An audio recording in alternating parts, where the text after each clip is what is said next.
Welcome to the House of Wellness, the show for people who like their wellness without the willpower. And speaking of power, Crawford's here. Yes, thank you, Mel. It's going to be huge, massive, big, gigantic. We've got a huge show. It's going to be awesome. Now I'm all cool. I'm like, you know...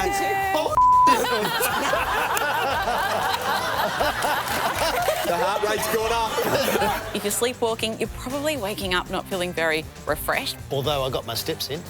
Now drop the lights down. We're going to see just how far Is this because I gave you all my cold? spread. So what's happening now? The game's about to start, and this is where it gets a bit nasty. Are you a snorer? Don't know, I'm asleep. Probably. People call it a mullet, but it was never called a mullet. It was just a haircut back then. A bit of a myth that human mouths are filthier than dogs' mouths. So we did these a week ago. So this... No, it's not.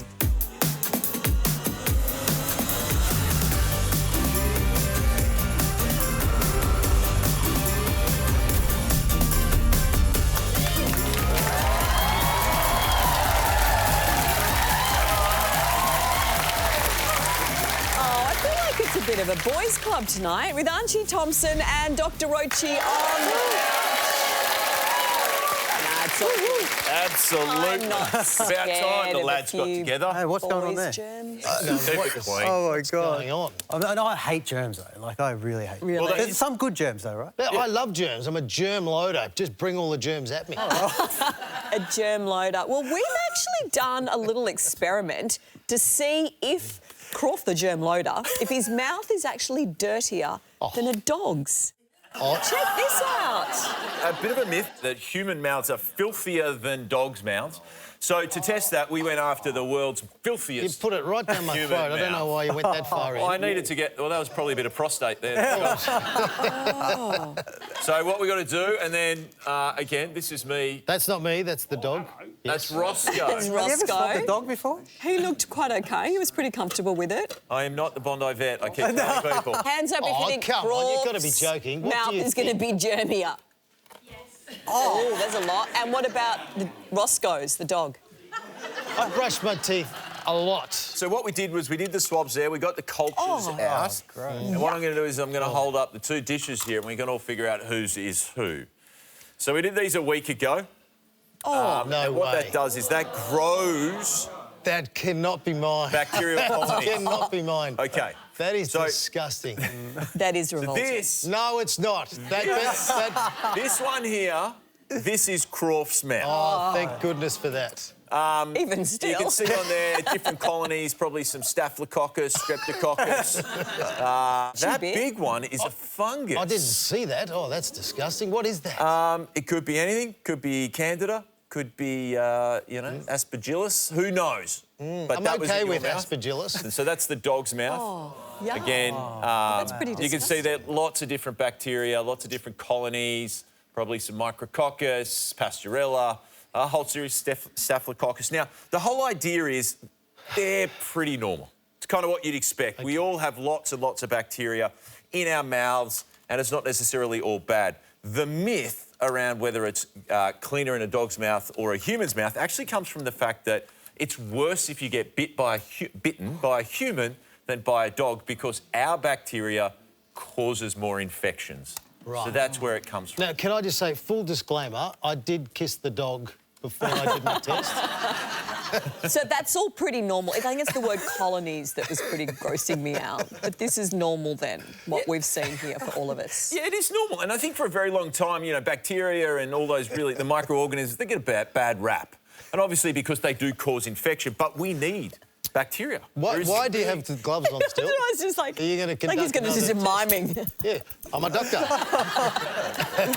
Oh, that's very good. No, but I guess the whole idea here is it's about trying to figure out, different attitudes towards bacteria, as I said. One of the big ones is bed sheets. How often do you guys clean or change your bed sheets? Weekly? There's nothing better than hopping into a bed with clean sheets. How good does that feel? When was the last time you cleaned sheets? I like clean sheets.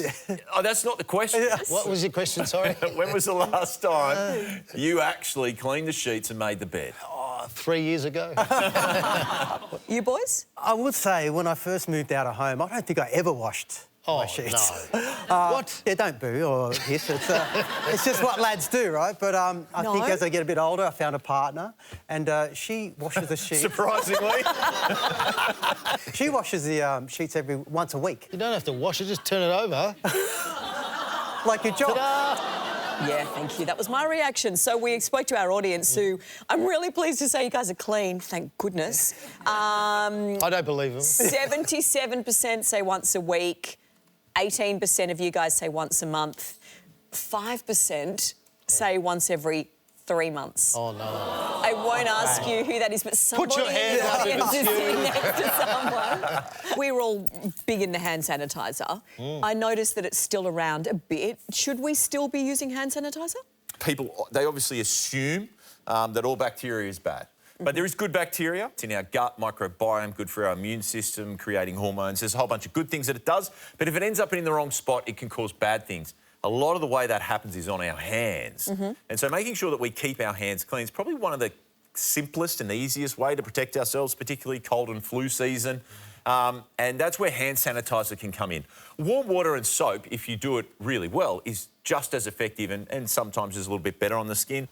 It really is about what's convenient and keeping your hands clean. I'm just doing something, hey? Germs are everywhere. And they actually did a study to try to figure out what was the top 5 things inside of all of our homes that are the dirtiest.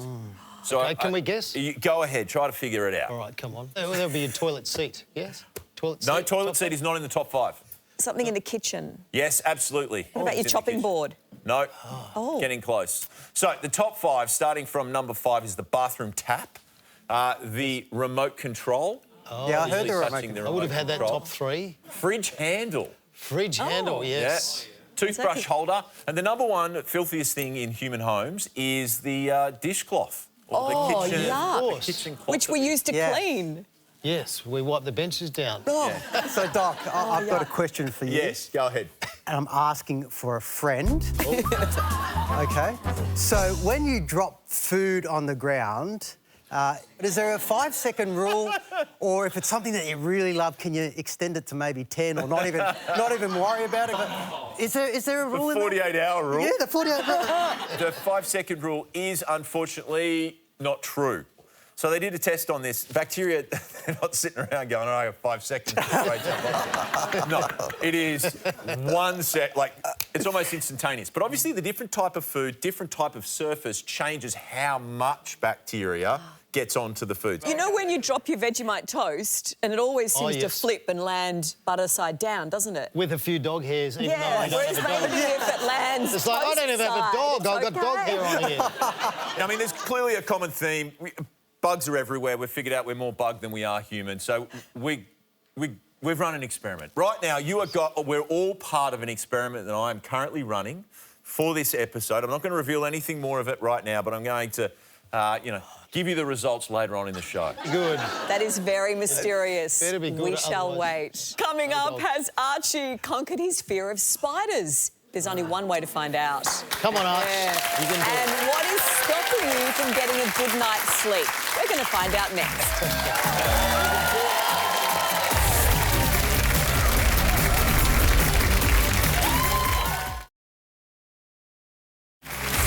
Look, I'm obsessed with sleep. I love sleep. The only thing I like more than sleeping is talking about sleeping. So let's return to unpacking some precious shut-eye and how it works. We've got psychologist Dr. Amantha Rimba with us. Hi, nice to see you again.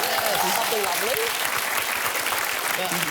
Doctor, it seems like everyone's struggling with their sleep. Why is it so? I think we're more aware of our sleep than ever before. And I mean, devices, they are a big culprit. But we are glued to them, and we're glued to them at really bad times, like right before bed. Ideally, if you get off your device, at least half an hour before bedtime, if not 60 minutes is ideal.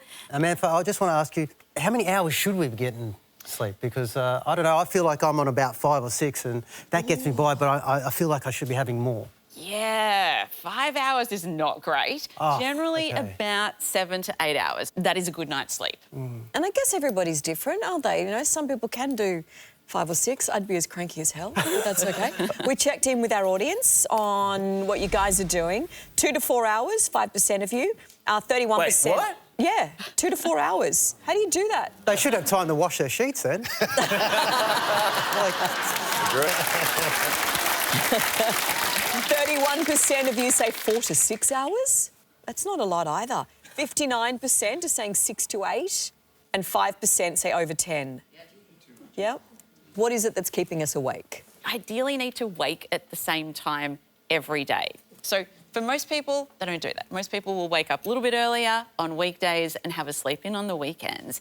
But if you think about it, if you're waking at, say, 6 or 7 a.m. Monday to Friday, and then waking at maybe 8 or 9 a.m. Saturday, Sunday, and then on Monday, you're setting your body clock back a couple of hours, it's like you're starting every week with jet lag. And sleep researchers call it social jet lag. 3 o'clock for me, Mel, every morning. I wake up. And then you go back to sleep? No, I go to the toilet and I go back. no, at the end of a long day, like, I'm guessing everyone likes to, you know, just go into bedroom and turn their TV on, which I have my TV on there. Is it a bad idea? It's a really bad idea. So okay. with your bedroom, save it for the 2 S's, sleep and sex. Nothing else. Okay? So the reason why is you want to associate your bedroom, and particularly your bed, with sleep. And if you're doing all sorts of things, like if it's a party house in there, then you are going to get into bed and go, it's time for entertainment. It's not time for sleep. Right. So we need to train ourselves. I was thinking of a different type of party there. So what about if you're sleeping whilst having sex? Do you get bonus points? Probably not with your partner. We get kicked out of the house for that. One other tip that is very helpful is within about half an hour of waking, ideally expose yourself to natural light. So obviously in winter, this can be a little bit tricky. So just when the sun rises, get outside for 10 to 15 minutes. It's a really good way to reset our internal clock and get us sleepy at the right time when it's nighttime again. Well, as you know, I have a lot of issues, but I'm a bad sleepwalker. Like, and it's normally when I go somewhere a bit foreign for the first time, but sleepwalking, obviously, not good for your sleep. Or is it? No, you are right. Sleepwalking is pretty bad for your sleep. And interestingly, it normally happens in about the first third of the night. Yes. So it's interrupting your deep sleep. So if you're sleepwalking, you're probably waking up not feeling very refreshed because you've missed out on that really important deep sleep. Although I got my steps in. Would you wake up from it, or would you wander around and then go back to bed? Normally, yeah. Normally you sort of wake up wherever you are and then you sort of drift your way back to your bed, hopefully. I've ended up in a few hallways of hotels. I hope you sleep in pyjamas. Yeah, well, I do now. But He was exposing himself to the sunlight. So much to One of the big things that's happening now is everybody's tracking things. Shane was just talking about tracking his sleep. But there's a bit of a phenomenon now that people are spending so much time worrying about the data that comes out from their sleep, they actually become anxious about that data that then stops them from sleeping. I mean, is this a real cycle that we're starting to see? I think the key is just not becoming obsessed with the data. If you think you had a good night's sleep and you're looking at the data and the data's terrible and you're questioning what is going on. And then I always just think, well, it's a problem with the data. So, yeah, there's pros and cons to tracking. Can you get out of work that way, saying, listen, I didn't have a good night's sleep? My data said. It says, go easy and sit on the couch. Yeah, I don't think a bad sleep score is going to help.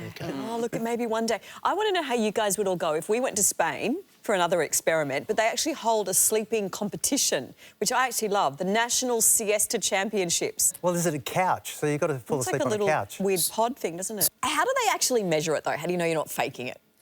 Yeah, well, I mean, I follow this every year. I'm a big advocate for the Spain sleeping experiments. So it's quality of sleep, how quickly they fall asleep, and then snoring. Those are the 3 criteria to win the Spain sleeping competition. Are you a snorer? Don't know, I'm asleep. Probably. Anyway, but it's been, very informative. I've Thank enjoyed you. it. All right, we will take on some of those tips and we can all sleep better. Please thank Dr. Amantha. Thank you. So don't sleep on our Tripper Deal giveaway. Do you like what I did there? One lucky viewer and a friend get the chance to cruise the Norwegian fjords with business class flights, all thanks to Tripper Deal. It's worth $40,000. All you need to do is keep watching for a code word that will appear on the screen. In Norway, the babies sleep outside. Really? It's very cold. Yeah, maybe not when it's cold, Summer. but they sleep outside a lot. I do love your fun They facts. do. They love the fresh air. All right. Yeah, I need to check that fact. Coming up. Good chat. Footy legend Paul Roos and his son Dylan are here to tell us about a very special family project.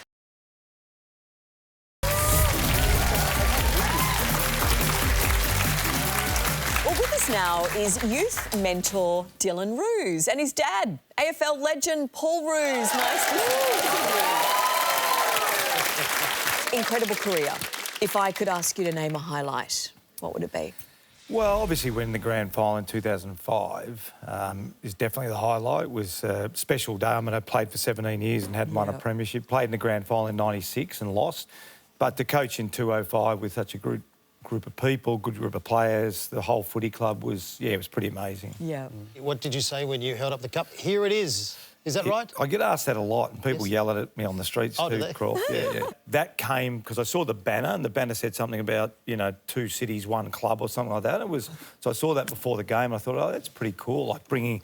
And it really united South Melbourne and Sydney collectively together. So that sort of just came out right at the end. No, it was a special moment. Phenomenal. I thought you were going to say your highlight was your footy card, and we've got a shot here. I got on eBay, $40.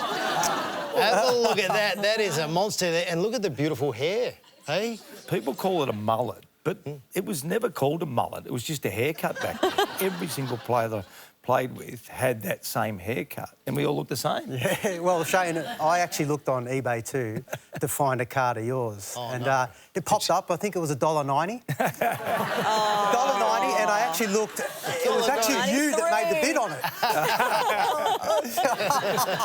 Hey, now, Dylan, so what is it like growing up with a famous dad? Give us the lowdown. Yeah, I mean, I knew no different. So to us, he was just dad, like me and my brother. The challenging part for us was probably when we got a bit older and trying to find our own identity or trying to step away.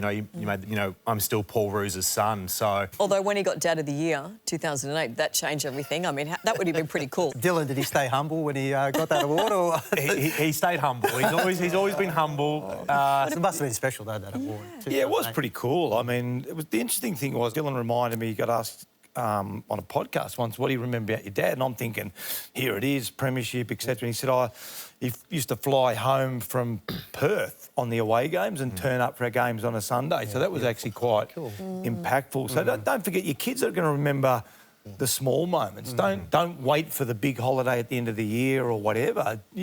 Reading the kids bedtime stories, if you can drop them off at school every now and then. And that's probably what we did. We did a lot of stuff together as a family. Yeah. That's what I'm doing wrong. I'm writing that one down as well. But, Dylan, you're actually doing a lot of amazing work now in the youth mentoring space, particularly with young men. We're hearing what a wonderful family you grew up in and the support that you had. Can you talk through some of the challenges that you faced to lead you down the path that you're now following? Yeah, definitely. So it wasn't until I left high school, unfortunately, I didn't get drafted, which probably wasn't a big shock, but for the first time ever, it was like, oh, what am I going to do with my life? I've got no answer. So that is what probably led me to then form poor habits because I wasn't sure. I was having a great time at 18, 19, 20, 21, 22, 23. I'd go on for drinks with my mates and loving that, but underneath the surface for me, there was so much going on that I just wasn't even aware of. It's what a lot of young men are faced with, this challenge of this purpose void. When I look back now, where Prince to King was born was through my own journey at 18 through to 22, struggling with my habits, struggling with drinking, my mental health, that sort of thing. So, And did you find it hard to talk to your dad during those years? Probably those years, yes. Now we've got a much more open relationship. I think definitely didn't reach out as much as I could have. You don't believe what your parents tell you at that point. You might want to hear it from somebody else. I think a lot of people need, whether it be a fabulous aunt or uncle or friend, you know. You're right. Most kids stop listening to their parents and then they turn to hopefully the right people, the auntie, the uncle or whatever. So it's really important to have a role model. Like 100%. Like, it was interesting, like, talking to Dylan, I would often go to a player and say, look, can you go and tell Dylan and Tyler this? But haven't you told him that? I go, yeah, of course I've told him that. Yeah. And again, I think make it really clear. It's not about whether you're a good parent or a bad parent. There's just a point where they stop listening. The second I turned 13, he became an idiot and I became the expert. And now you've got the extra challenge of social media. Yeah. So, you know, a lot of young guys now, the need for the mentor has never vanished. It's just they're seeking them out in silence when their parents aren't having an active role. We're meant to be like living in small communities where you've got heaps of touch, feel, see mentors, and we don't have that anymore. Yeah, we're meant to have the village. So if you could give all young men a superpower, what would it be? Self-awareness for sure, because then you're able to know your weaknesses, know your strengths, and then from there make much better decisions in terms of how you move forward. You talk about support networks. We mentioned the word village. Obviously, sport has played an integral role for all of you, and I know that it's had a really positive impact, I'm sure, on your mental health. You talk about it. With my little football club, it's not really a football club, it's more a bunch of old men having a kick. Every Monday for the whole year, we run around, we have a kick. It's a moving men's shed, I call it. Yep. And then we always finish with a bit of a drink. It's a nice social interaction. So, welcome to the Casarina Clangers. Boys, now that's a welcome. Oh, that's a welcome. Every Monday night, all year round. That's right. There's always a kick and a catch and a chat. How did it all start? A few dads kicking around after footy one day to what it is today, and there's up to 80 people on our little chat, average 24, 25 a Monday night, and it's all year round. It's just like-minded people coming together as a community and loving AFL. And you welcome everyone, don't you? Because I was down having a kick with my older boys one night. Someone yelled out, come and join in. So we did, and that's how I sort of got connected to it too. We have people from all walks of life, all different jobs, careers. Had people at the highest level play and people that never played before. Nothing beats running around with your mates, kicking the shower and, yeah, maybe catching up for a sneaky beer or two at the end. Here it is, here it is. Oh, look at that, laced out. I've been involved for about 5 years. You told me you felt depressed at times. Yeah, from always having a support group around to now being in a new area, just by myself, it was really tough. My wife actually found the Clangers on a Facebook group. They put a post up. She knew that I needed to get out and meet some people and, just for my mental health. And I was a bit nervous about coming down because I hadn't played footy since I was 13. And, the first day I got down here and just came and have a look, and a couple of blokes came straight up to me, introduced themselves, and one of the guys said to me, it's just like men's shed with footies. They're on. So what's happening now? The game's about to start, and this is where it gets a bit nasty. Let's go. Come on, game on! Oh, where'd you come? You all right? Stomach or nuts? Get around me. Mate, Get around me. Mate, you could make something of yourself. I reckon you're showing a bit of potential. That was a lot of fun. And the most important thing now is to have a chat and have a drink, which everyone does. The key thing is just being a part of it. Find your group where you can be yourself. And remember, there's always a mate ready to listen. Time for a drink. Oh, I love that. That's good. You're welcome to come and join Yeah? any time, I'm sure. Can I get a Clangers t-shirt? Yeah, you can have a Clangers t-shirt. No, it's a lot of fun, and I might come down because I like the no tackling. I played 356 games and didn't make a tackle, so it's actually... Clearly, though, it doesn't matter who you are, how old you are, where you are, it's really important to have your support network around you. So 100%. you guys are wonderful. Please thank Dylan and Paul Wills. Thank you. Well, coming up, we're going to find out if hypnotherapy has cured Archie's phobia. We ride along with some heroes of the sky. And if you want more House of Wellness, do check out Wellness Australia right across your socials. Lots of behind the scenes and more.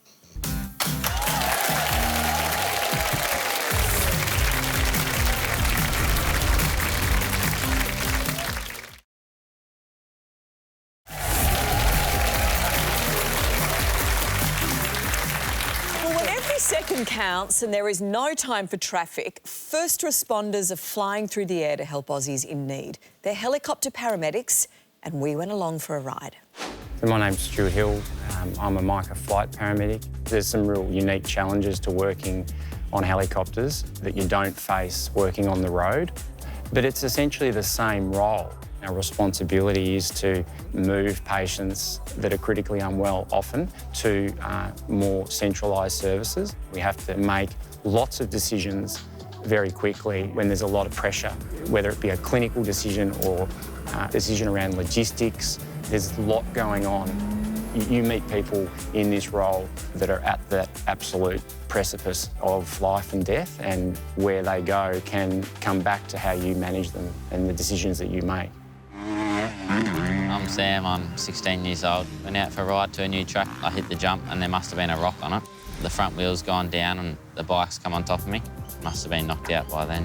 When the fall happened, we raced over. One of the mothers said to me, would you like to call Triple O? And I said, oh, pretty shaken, would you mind? And she made the call and said, I think we need a chopper. When we arrived, he really was, critically unwell, and we needed to take over and really start to manage him. We had a pretty handy fella in Stu Hill.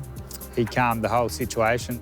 Marrying up the accident and how he was presenting in this altered conscious state and how we would describe someone as very agitated and combative, the assumption would be he's got a head injury. Well, he was obviously concussed and struggling to breathe, so he ended up with a punctured lung and broken ribs. Sam needed to be given an anaesthetic and moved to hospital in an induced coma. It would have been unsafe to fly Sam in an aircraft in how he initially presented. I knew it was serious when I woke up in hospital, and I had no idea where I was at the time, and I could see my body was pretty banged up. I had Mum next to me and she said it's going to be all right. The doctor was in there and he said, can you hear me, Sam? And he put his hand up with a thumb up, and that was a huge relief. Patients largely are very appreciative of the care that we provide. Families often reach out to us and thank us, which is lovely. I see Stu as a bit of a superhero because on his daily basis he's saving people's lives. The advice I'd give if someone wants to follow in my footsteps is to absolutely, go for it. If you have a passion and a drive for caring for people, start planning for that. I still have a real passion for critical care, for looking after sick people and trying to improve their outcomes. Yeah, he's saved my life. I don't think I'd be in the state I am right now without him. Just wow. Aren't they amazing? What legends. I do want to ask, though, in some circumstances, like if an ambulance can get in, why would they send a chopper when all of the facilities are in an ambulance? Yeah, so in critical care medicine, every minute counts. I'm sure we've all heard about that, but it absolutely does. It shows that there can be an increase, a 30% increase in survival if you can reduce the time from a critical injury or head injury or bleeding to get them to an emergency department to get the treatment. And so sending a helicopter, it speeds everything up. A lot of the time it's actually hard to reach, so they need to use a helicopter. And then the other thing is that it's just a specialist team that exists in these helicopters. I mean, these are incredible teams. There's the paramedics, there's the pilots, and the pilots are the best of the best pilots. There's those working the winch, there's flight doctors in these as well. So the ability for them to provide life-saving, intensive care, critical care medicine, like right there at that point in time, it quite literally saves lives. Especially if they don't know exactly, how bad somebody is, I suppose, too. Yeah.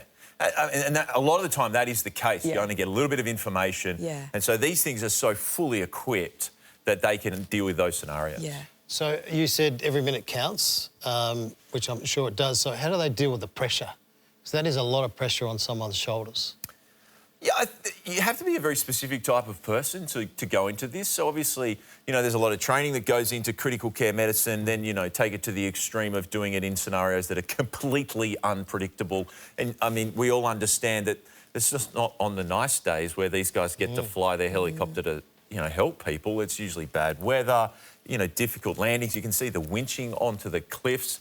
And so there's a lot of training that goes into being able to not only handle the pressure associated with that, but also the traumatic nature of what you are landing to not know. So, primary road accidents, other types of scenarios. So, yeah, there is a lot of that goes into not only the physical toll that plays, but also the mental toll that it plays. But, you know, incredible part of what we're very lucky in Australia to have is these types of professionals. Yeah, and we saw a beautiful moment where the family actually got to reunite with someone that rescued them. Does that happen very often?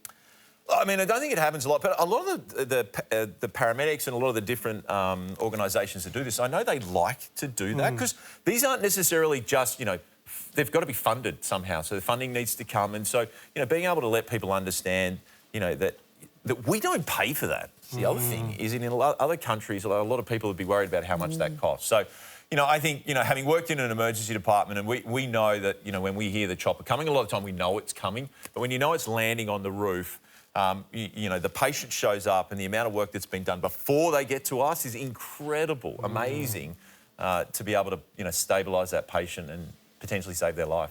And then those paramedics are phenomenal. I mean, paramedics everywhere are, but these guys must have a whole extra layer of training, I would assume, to be able to do what they're doing, different to a ground crew. Yeah, and you know, I recently was lucky enough to spend some time with the crew up in Queensland, and a lot of, you know, during our training of emergency medicine, we do retrieval medicine, and so we go through these types of training, and it's the constant training that goes in. It's the constant learning, sharpening of those skills, you know, being ready for anything, and I think that's part of what makes this job, one, I think, exciting, you know, for a lot of people, but also extremely challenging. Absolutely. We'll catch you back in the House of Honours. I think this would be one of the most common questions I get, particularly from my female clients. Sam, how do I build a butt? How do I build a booty?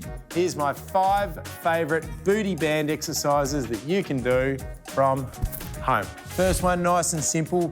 Get a nice strong band. You want to be able to feel the resistance, and just do little pull aparts. Pushing the knees out, activating those deep glutes. And I want you to go for 30 reps. Band resisted kick back. Hands under the chest, knees under the hips. So I'm pushing back and back to the starting position. 30 reps each side. That booty will be burning. Little 45-degree step back. You see that we're hitting the glutes from all different angles. 1, 2, 3, 4, 5, and I'll do 30 each leg. Next, we're going to do squats. We're going to keep the band around our legs, so we've got to drive the knees out as well as getting deep. Gives us a better glute contraction than just a normal squat, with a hard band at as much weight as you can to still be able to do 20 reps. And number 5, just a single leg glute bridge. I want you to load up one leg only, drive through the heel, come as high as you can, squeeze the glute at the top, and give me 20 each side. Not only will your butt be looking fantastic, but having strong glutes is fantastic for our posture, injury prevention, and how we move.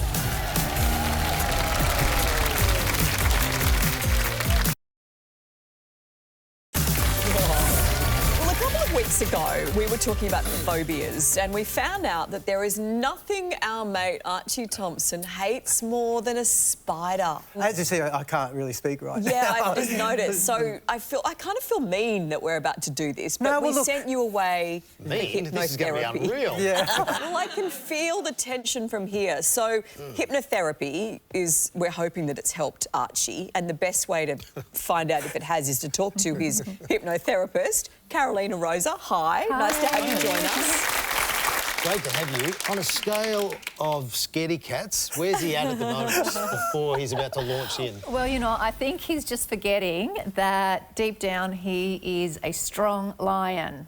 Yeah, we've got this. He's a lion. Yes. Lions aren't afraid of spiders. No, they're not. But we know that hypnotherapy is not TV magic by any stretch. Can you explain how it works? Sure.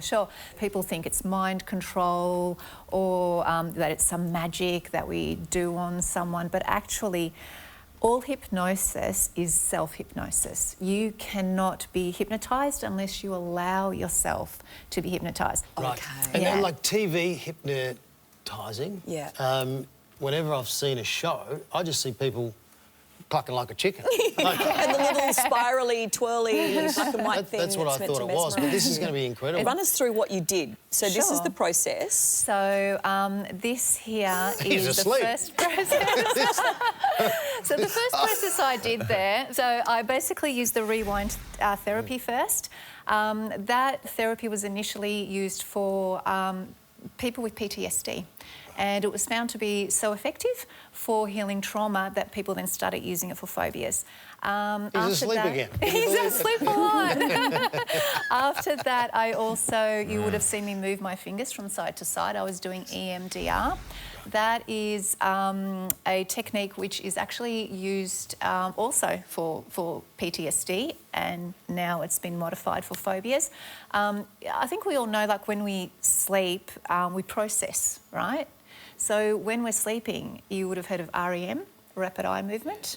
So that's pretty much what we're simulating when we're doing EMDR. I think we need to put this to the test. Yeah, let's Although, do it. to be honest, I'm a bit scared myself. But are you ready, Arch? Yeah, I'm ready. OK, come on. Carolina, do you I'm alive. ready? I'm alive. Josh, welcome back. Thank you. Josh has a friend. Can you introduce us? A mentor. Oh, you shouldn't have looked at... Do you want to sit on here, mate? It's OK. What is that? It's huge. Well, with the hypnotherapy, we did go through what the spider's character name is. So you could give it a character's name to try and maybe soften it, soften what the look of it looks like. So I know its name's Wallace, but I'm going to go with like a Quincy Jones kind of deal because he's cool. OK. And yeah, so good luck with that. Yeah, hope it works for you. So he's a feather-legged tarantula, and I brought a little tool to OK, help go move Arch, him you're over. doing well. You're doing so well. There we go. Just keep nice and calm. There we go. Oh, my gosh. But it doesn't jump, right? You said it jumps. No, he's pretty chill. What Okay, about, but it does jump, right? What about biting? Do these ones bite? Oh, don't. You're so mean. No, I'm just... We're not going to upset him, Shane, so we'll keep him nice and so As in chill. Archie or Wallace. Right. I'm impressed. You're doing so well.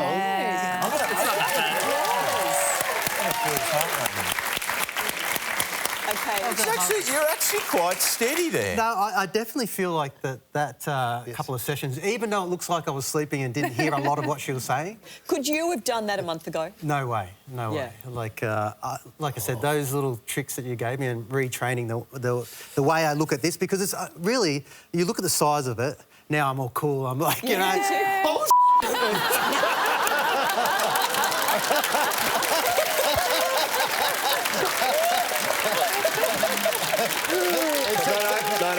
The heart rate's gone up. It's okay. It just took you by surprise. Well done, you've done well. As I was saying. We are so impressed. I love that you jumped into the doctor's arms as well. Really sweet. You are fantastic. That worked. You are awesome. Josh, thank you for bringing Wallace in. problem, He's guys. quite beautiful.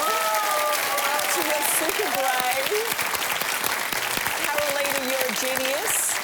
And clearly Dr. Archie's the one that we all turn to when we're panicked. You'll regret that one day. Thank you, guys. Whew, coming up, it's time for Friday Night Takeaway. And then we're going to turn the House of Wellness into a forensic funhouse. Oh, look out.